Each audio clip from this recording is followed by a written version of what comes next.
Selamat pagi anak-anak, kita bersyukur pagi hari ini kita boleh dibangunkan oleh Tuhan dan sekarang saat ini kita mau devosi sama-sama semuanya yang di rumah.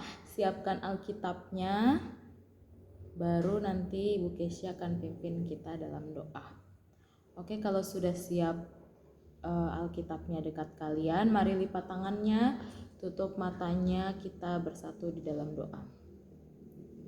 Tuhan Allah Bapa kami dalam surga, Tuhan yang baik, kami mengucap syukur Engkau boleh bangunkan kami di pagi hari ini dengan selamat, dengan tubuh yang sehat.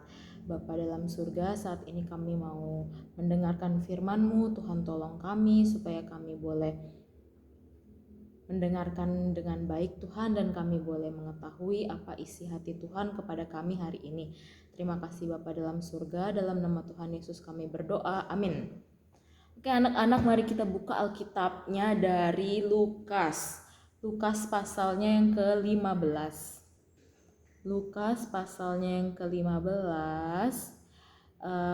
Nanti anak-anak boleh baca sendiri ya ayatnya yang pertama sampai ayatnya yang ke-10.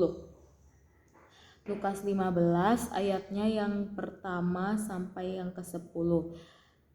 Nah, nanti anak-anak boleh baca di setelah ini ya, karena ini panjang sekali ceritanya dan Ibu Kesya akan rangkumkan buat kalian semua. Jadi anak-anak, di Lukas pasal yang ke-15 ini itu ada 3 perumpamaan. Ya, ada 3 perumpamaan. Perumpamaan yang pertama, boleh anak-anak sambil lihat ya. Yang pertama itu perumpamaan tentang domba yang hilang. Gitu ya. Terus perumpamaan yang kedua, perumpamaan tentang dirham yang hilang. Dan perumpamaan yang ketiga adalah perumpamaan tentang anak yang hilang. Wah, perumpamaannya luar biasa sekali ya, semua tentang yang hilang-hilang. Jadi yang pertama tentang domba yang hilang, yang kedua dirham yang hilang, dan yang ketiga tentang anak yang hilang. Jadi anak-anak, nanti anak-anak boleh baca semuanya aja deh, nggak apa-apa gitu ya. Jadi nggak harus 1-10, jadi anak-anak boleh baca tentang 3 perumpamaan ini. Jadi ini menarik sekali anak-anak ceritanya. Jadi di ketiga cerita ini, tentang ketiga perumpamaan ini, domba yang hilang, dirham yang hilang, dan anak yang hilang memiliki satu kesamaan. Kesamaannya itu apa? Kesamaannya itu adalah lari. Dia itu lari daripada Tuhan. Dia itu pergi gitu ya, pergi daripada Tuhan. Jadi ketika di domba yang hilang, dirham yang hilang, anak yang hilang juga memiliki satu kesamaan, yaitu pemiliknya atau Allah itu sendiri adalah yang mencari domba yang hilang itu, yang mencari dirham yang hilang itu dan anak yang hilang itu. Jadi ketika domba yang hilang ini ya anak-anak ya, waktu diceritanya domba yang hilang ini, satu domba itu hilang dan gembalanya yang mencari. Dan sungguh suatu sukacita yang besar ketika gembala itu menemukan domba yang hilang itu. Begitupun juga di perumpamaan yang kedua, dirham yang hilang. Jadi dirham itu dimiliki oleh perempuan-perempuan Yunani gitu ya anak-anak, sebagai perhiasan gitu, sebagai mahar istilahnya ya, sebagai mahar tanda bahwa dia itu sudah menikah. Nah, salah satu dirham yang dimiliki perempuan ini, jadi ini suatu perumpamaan gitu ya, dirhamnya itu hilang. Nah, pemilik dirham ini tidak hanya diam saja, tapi dia mencarinya, mencari dirham yang hilang itu. Dan sungguh suatu sukacita yang besar juga ketika perempuan ini menemukan dirhamnya yang hilang. Begitupun dengan perumpamaan tentang anak yang hilang, gitu ya.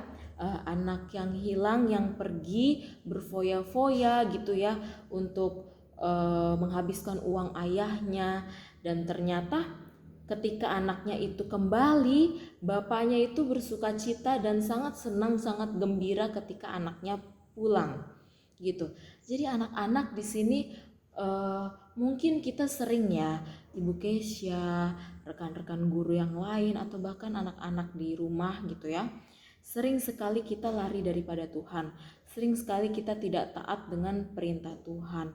Tapi anak-anak, suatu berita sukacita di mana sesungguhnya Allah itu sangat senang, sangat gembira, sangat merasa sukacita ketika Allah itu mencari kita. Kenapa sih Allah mencari kita? Karena Allah itu sangat senang, Allah itu sangat sukacita, Allah sangat menantikan pertobatan kita. Jadi Allah itu sungguh-sungguh merindukan kita untuk bertobat dan kembali lagi padanya. Nah, pertanyaannya, maukah anak-anak kita tuh maukah kita kembali lagi kepada Allah, kembali lagi dengar-dengaran firman Tuhan, dengar-dengaran kata orang tua, maukah kita kembali lagi dan tidak berbuat dosa lagi?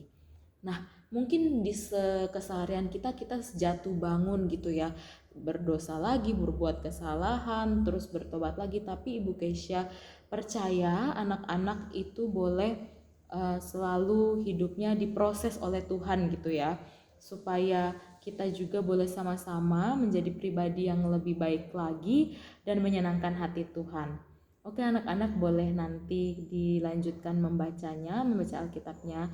Setelah ini kita mau doa tutup. Begitu saja devosi dari Ibu Keisha. Mari kita bersatu di dalam doa.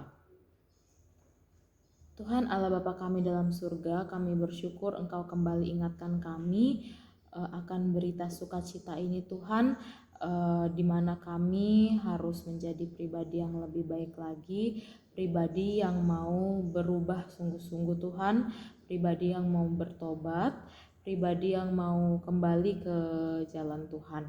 Tuhan, terima kasih Engkau telah mencari kami walaupun di tengah ketidaksabaran kami, di tengah kami suka lari daripada Tuhan, tapi kami bersyukur punya Allah seperti Tuhan. Dan sekarang Tuhan, kami mau melanjutkan aktivitas kami mau belajar kembali, kiranya Tuhan berkati kami. Hanya dalam nama Tuhan Yesus kami berdoa dan mengucap syukur, haleluya, amin. Oke anak-anak, selamat belajar di rumah, sampai jumpa di sekolah, Tuhan Yesus memberkati.